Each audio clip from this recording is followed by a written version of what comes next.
Doutor Ricardo, está o retorno aberto a perguntas, mas, mais uma vez, o plenário está pegando fogo. Imagino, ontem já teve bate-boca, um advogado chamou o outro de nojento, quer dizer, não é o nível que a gente espera de atuação, ainda mais num caso como esse. Aliás, em caso nenhum, né? Mas ainda mais num caso de repercussão nacional. O Jorge Rodel, nosso especialista em segurança, tem uma pergunta aí para o doutor Ricardo, é isso? Boa tarde, doutor Ricardo. Me estranha muito esse fato de por que um policial ia colocar fogo numa guarita. Estranho Tem demais nada a ver isso, né? com a questão do crime. E tem fonte que mente, não viu? aconteceu nada na guarita. Se alguém colocasse fogo lá, ficaria explícito que a guarita estaria localizada ali. A pergunta para o doutor Ricardo, que estava lá no plenário e pôde perceber as perguntas dos advogados de Gil Rugai, é o seguinte: esse tal informante fala que viu algum agente da polícia ou alguém indo lá com gasolina, colocando fogo, ou simplesmente um carro passou e depois aquele fogo eventualmente surgiu? Pois é, Lordelo, boa tarde. Primeiro é importante ficar claro que as informações que aqui nós estamos trazendo são informações que foram veiculadas lá dentro do Tribunal do Júri, passadas justamente pela testemunha, o jornalista Valmir Salaro. E é justamente ele que acaba por confirmar exatamente que teria recebido por meio dessas duas fontes que, de fato, aquela guarita teria sido queimada por pessoas que seriam integrantes do Departamento de Homicídios e Proteção à Pessoa. Aliás, doutor Lordello, né, doutor Ricardo, acrescentando um vídeo, uma matéria foi feita na época, veiculada na televisão pelo jornalista Valmir Salaro, e essa matéria foi apresentada novamente hoje em plenário, né, doutor? Exatamente. Durante o momento em que a testemunha era inquirida pela defesa, foi exibido esse vídeo e, de fato, foi confirmado que naquela matéria, e a própria testemunha assim também confirmou, que teria noticiado essas informações com base, como eu te disse, nessas informações oriundas dessas duas fontes, que, segundo ele, inclusive, são fontes fidedignas. E agora a informação também, Sônia, que terminou o depoimento do Valmir Salaro, um recesso de 10 minutos e fica a expectativa. Qual será a próxima testemunha? Faltam 6 ainda, 4 da defesa, 2 do juízo. Quem vai sentar agora para testemunhar, né, doutor? Né, Sônia?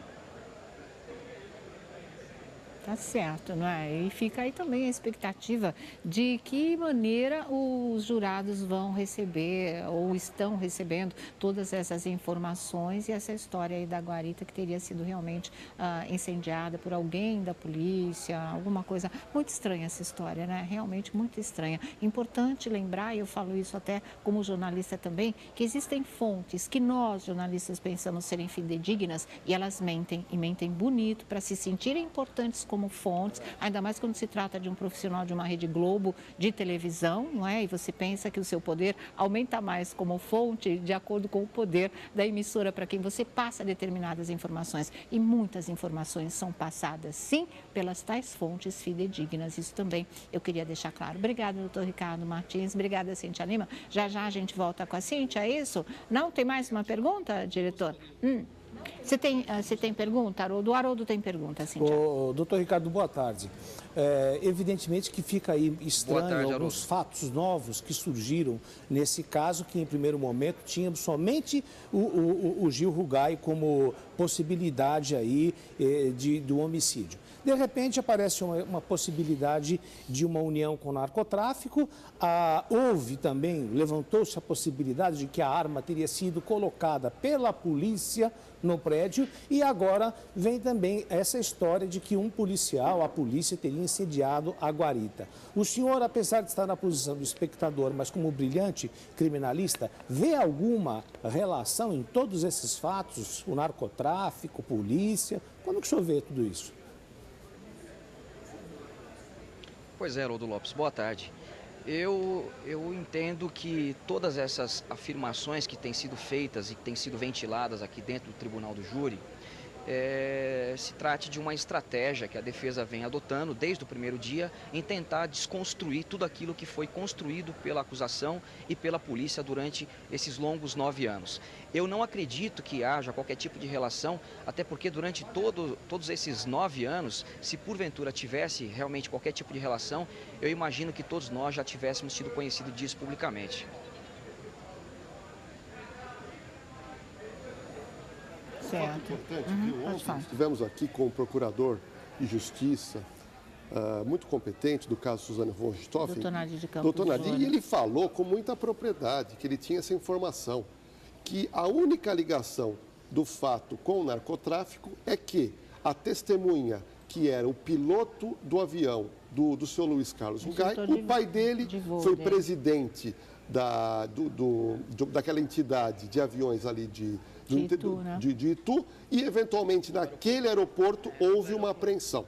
A comparação que eu fiz hoje, antes de começar o programa com o Haroldo, foi você ser dono de um estacionamento, entrar um carro lá no estacionamento, ser preso, ser apreendido um carro com cocaína e você falar, olha, o dono do estacionamento tem culpa.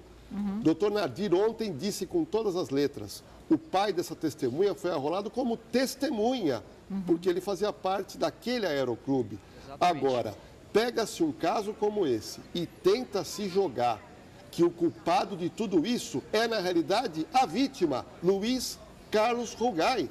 Estão querendo colocar a culpa na vítima que morreu assassinada dentro de casa e colocando o quê? Sendo assassinos, pessoas que não trouxeram a baila durante 9 anos, como bem disse o doutor Ricardo Martins. Agora, Nordelo, tem o seguinte também, né? Eu acho estranho que um jornalista, como você colocou, Sônia, que tem uma responsabilidade tremenda, aliás, uma das fontes de maior credibilidade desse país é a mídia, são os jornalistas. Por que ele estaria dizendo uma barbaridade dessa? Porque passaram errado para ele, a culpa não é do jornalista. A culpa não é do jornalista. O grande risco na carreira dos jornalistas exatamente são as fontes. Você vive sobre o fio da navalha o tempo todo em relação a isso. E pode acontecer, e pode ter acontecido com ele, Sônia, infelizmente, por que exemplo, é um grande profissional e da maior credibilidade. Eu conheço ele não você. Passou uma notícia sabendo que seria uma notícia falsa, de jeito nenhum. O que eu estou dizendo, existem fontes que nós, jornalistas, consideramos, e durante anos até foram fidedignas e que, de repente, mentem de verdade. Completa essa raciocínio. Só que é o seguinte, né? Eu conheço você, eu conheço toda a sua produção e nunca vejo aqui passarmos uma informação que não seja checada, entendeu? E eles não estão mais aí, mas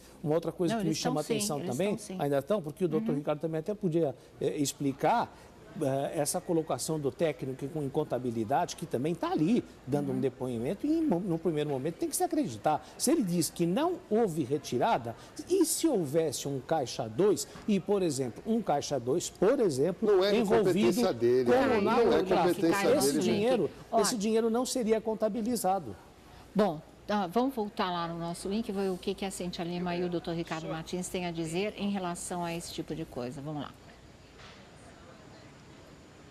Sônia, até porque o doutor Ricardo Martins também tem aula de pilotagem, também já é piloto, até ele conhece muito toda a família, justamente que cuida do aeroclube, quer dizer, o senhor tem observações sobre isso também, né, doutor? Eu acho que na linha do que foi levantado pelo Lordelo, acho que é importante também esclarecer para o público que há uma grande distinção entre aeródromo e aeroclube. O aeródromo é um local destinado a pouso e decolagem de aeronaves e o aeroclube ele é uma escola que visa aprimorar e aperfeiçoar o aluno que pretende voar. Uma coisa importante também é que no caso específico, o aeroclube ele fica dentro do aeródromo e não quer dizer que pelo fato dele ficar dentro do aeródromo que ele tenha qualquer tipo de relação. Isso é importante que fique claro, porque me parece que lá dentro do Tribunal do Júri houve uma certa confusão. Eu não sei se intencionalmente ou não, mas há uma grande distinção. Isso é importante que fique claro, Sônia. Até porque eles utilizaram justamente esse local em Itu como ponto de chegada das drogas aqui no Brasil. E por isso que o doutor até falou, tem uma diferença muito grande, muito, e é importante ressaltar, né, Sônia?